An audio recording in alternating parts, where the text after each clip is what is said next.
Hello मेरे दोस्तों, मैं हूं भाविन, सर्टिफाइड फाइनेंशियल प्लानर और आप देख रहे हैं YouTube channel the art of wealth building, आपका one point destination to seek an unbiased consultation on personal finance. दोस्तों, इस वीडियो से आज जो टॉपिक हम डिस्कस करेंगे वो थोड़ा हटके है।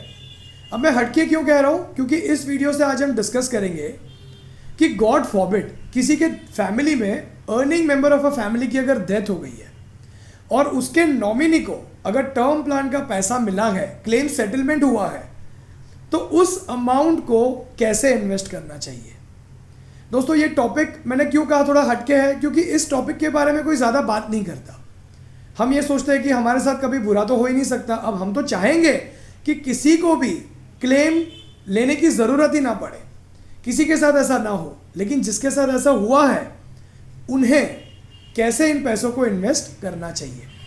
अब दोस्तों, मैं ये टॉपिक पे जाऊं उससे पहले सबसे पहले तो मैं आपको ये बता दूं कि कई लोग ऐसा सोचते हैं कि टर्म प्लान मतलब वेस्ट ऑफ मनी। मैं आपको एक एग्जांपल देता हूं। मान लीजिए आरफ, ठीक है, आरफ घर का कमाने वाला इंसान है, उसके ऊपर जिम्मेदारी है, होम लोन है, कार लोन है, पर्सनल लोन है, बच्चों की पढ़ाई की जिम्मेदारी है, माता पिता है, उसके बूढ़े माता पिता को भी वही सपोर्ट करता है।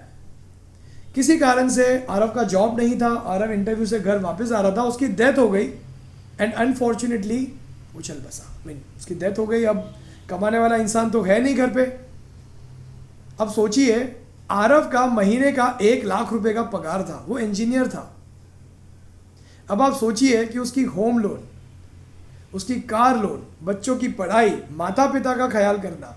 आपको लगता है उसके पास जो कुछ पॉलिसीज़ थी, वो जो ट्रेडिशनल पॉलिसीज़ होती है, उसमें से उसको जो 10-20 लाख रुपए मिलेंगे वो इनफ होंगे उसके घर वालों के लिए? उतने में तो उसका होम लोन भी कवर नहीं होगा। बच्चों की पढ़ाई तो दूर की बात है, बच्चों की शादी, वाइफ का जो रिटायरमेंट है, बच्चों माता पिता का ख्याल कौन करेगा? तो इसीलिए टर्म प्लान की ज़रूरत होती है इनकम को रिप्लेस करने के लिए। तो दोस्तों, टर्म प्लान का प्रीमियम कितना आता है? 1 करोड़ का टर्म प्लान का प्रीमियम आपकी एज के हिसाब से, अगर मैं कहूँ कोई 30 इयर्स का इंसान है जिसे अगर अपना टर्म प्लान लेना है, तो 1 करोड़ के टर्म प्लान का हार्डली 13 से लेके 20,000 या 25,000 का सालाना प्रीमियम आता है। अब मान लो आरव ने ऐसा सोचा कि कुछ होगा नहीं तो हमको टर्म प्लान तो कुछ मिलेगा नहीं, ऐसा सोच के उसने जो 25-30 हज़ार के हिसाब से जो उसने 8-10 साल का प्रीमियम बचाया, वो 3 लाख बचाने के चक्कर में आज उसके परिवार वालों को क्या कुछ सहन नहीं करना पड़ेगा। आपको क्या लगता है बैंक इमोशनल है? बैंक तो प्रैक्टिकल है। बैंक आके सीधे सीधे बोले कि घर खाली करो, हमको घर बेचना है, या फिर ईएमआई भरो, राइट? तो दोस्तों, टर्म प्लान को इग्नोर मत कीजिए, टर्म प्लान जरूरी है। तो अब हम आते हैं मुद्दे की बात पे कि मान लो, अब हम यही आरव का ही एग्जांपल हम कंटिन्यू करते हैं। मान लीजिए कि आरव की डेथ हो गई, आरव के पास उसका टर्म प्लान था, उसके घर वालों को 1 करोड़ की रकम मिली, उसकी वाइफ को 1 करोड़ की रकम मिली। अब उसकी वाइफ को इन पैसों के साथ क्या करना चाहिए? देखो दोस्तों, मैं आपको एक सच बात बताऊं, जैसे ही उसकी वाइफ को ये 1 करोड़ का चेक मिलेगा ना, उसके घर पे कुछ बैंक के एजेंट्स पहुंच जाएंगे। हमारे पास से यूलिप पॉलिसी खरीद लो, हमारे पास से मनी बैक पॉलिसी खरीद लो, ये पेंशन प्लान में डाल दो, उस पेंशन प्लान में डाल दो, यहां से रिकरिंग इनकम आएगी। सबसे पहले तो अगर आरव की वाइफ फाइनेंशियली लिटरेट या फाइनेंशियली साउंड नहीं है, तो उसकी वाइफ को सबसे पहले तो 6 महीनों के लिए उन पैसों की फिक्स डिपॉजिट बना के रख देनी चाहिए। क्योंकि दोस्तों, जब किसी के घर में डेथ होती है ना, तो वो इंसान मेंटली स्टेबल नहीं होता, इमोशनल हो जाता है बहुत ज़्यादा, और ऐसे में गलत डिसीजंस ले लेता है। तो सबसे पहले तो 6 महीनों की एफडी बना के रख दीजिए, भूल जाइए।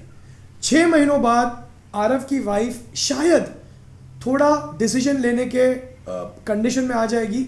उसके बाद सबसे पहले तो उसकी वाइफ को उन पैसों में से कुछ पैसे, घर चलाने का जो खर्चा होता है 6 से 9 महीनों का या 1 बरस का जो खर्चा है, वो इमरजेंसी के लिए साइड पे रख देना चाहिए। इमरजेंसी फंड होगा तो उसकी वाइफ को पता है कि कोई भी छोटी मोटी इमरजेंसी आ गई तो हम इन पैसों में से विड्रॉ करवा के हम उस समय पे इमरजेंसी को टैकल कर सकते हैं। यह है पॉइंट नंबर 1। पॉइंट नंबर 2, हो सके तो अब उन पैसों को आरव की वाइफ को पहले तो उनको मेरे ख्याल से एक प्रोफेशनल फाइनेंशियल प्लानर की हेल्प लेनी चाहिए और समझना चाहिए कि अब उनके वाइफ के लिए क्या गोल्स है जो उन्हें अचीव करने होंगे, जैसे बच्चों की पढ़ाई, शायद बच्चों की शादी, उनकी खुद की रिटायरमेंट, आरव के माता पिता का ख्याल करना, आरव की वाइफ के खुद के माता पिता का ख्याल करना, राइट, क्योंकि जब वो जिंदा था आरव तब उसकी वाइफ के माता पिता को भी सपोर्ट करता था वो, राइट। तो ऐसे में उसे पहले तो एक फाइनेंशियल प्लानर के साथ बैठ के समझना चाहिए कि क्या गोल्स अब उसकी वाइफ को अचीव करने होंगे। ये गोल्स समझने के बाद मेरे हिसाब से आरव के जो भी लोन्स थे, home loan, car loan, credit card loan, personal loan, कोशिश करके जितने लोन उसकी वाइफ क्लियर कर सकती है कर देने चाहिए। आरव कुछ SIPs करता था, उन SIPs को स्टॉप नहीं करना चाहिए क्योंकि आरव को पता था कि उन SIPs से वो अपने फ्यूचर गोल्स अचीव करने वाला है, तो उन SIPs को कंटिन्यू होने देना चाहिए। ये सब कुछ करने के बाद कुछ पैसे इस तरीके से आरव की वाइफ को इन्वेस्ट करने चाहिए जो इंस्ट्रूमेंट्स थोड़े सेफ हो, ज़्यादा रिटर्न के पीछे नहीं भागना चाहिए, थोड़ा सेफ्टी के पीछे रहना चाहिए, कैपिटल प्रोटेक्शन थोड़ा होना चाहिए, जिसमें से हर महीने आरव की वाइफ को कुछ इनकम आती रहे जिससे कि वो अपना घर चला सकते हैं। अब अगर आरव की वाइफ खुद जॉब करती है तो कोई दिक्कत की बात नहीं होगी घर चलाने में, लेकिन अगर जॉब नहीं करती तो ये केस में जो इनकम आएगी उससे आरव की वाइफ को एक सपोर्ट मिलेगा। उसके बाद नेक्स्ट पॉइंट जो है, सबसे पहले तो जैसे कि सेफ इंस्ट्रूमेंट्स में थोड़ा डाल दिया, थोड़ा हाइब्रिड फंड्स, थोड़ा डेट फंड्स में डाल के सिस्टमैटिक विड्रॉल करना शुरू किया, बच्चों के गोल्स का भी ख्याल कर दिया, इमरजेंसी फंड का भी ख्याल कर दिया। अब अगर आरव की वाइफ कमाती है, if she is also earning, she is also on the job, सबसे पहले तो उनको अपना भी टर्म प्लान लेना चाहिए।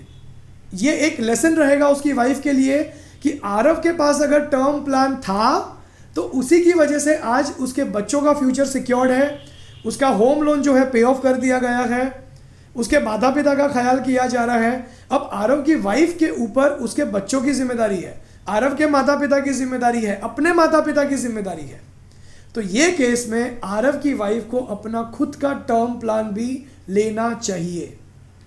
तो दोस्तों ये था आज का टॉपिक। मैं उम्मीद करता हूं कि आपको इससे कुछ सीखने मिला। प्लीज़ इस वीडियो को शेयर कीजिए, लाइक कीजिए और फाइनेंशियल लिटरेसी फैलाने में मेरी मदद कीजिए। मुझे मोटिवेट कीजिए इस वीडियो को शेयर करके, सो दैट मैं और भी ऐसे वीडियोस बना सकूं।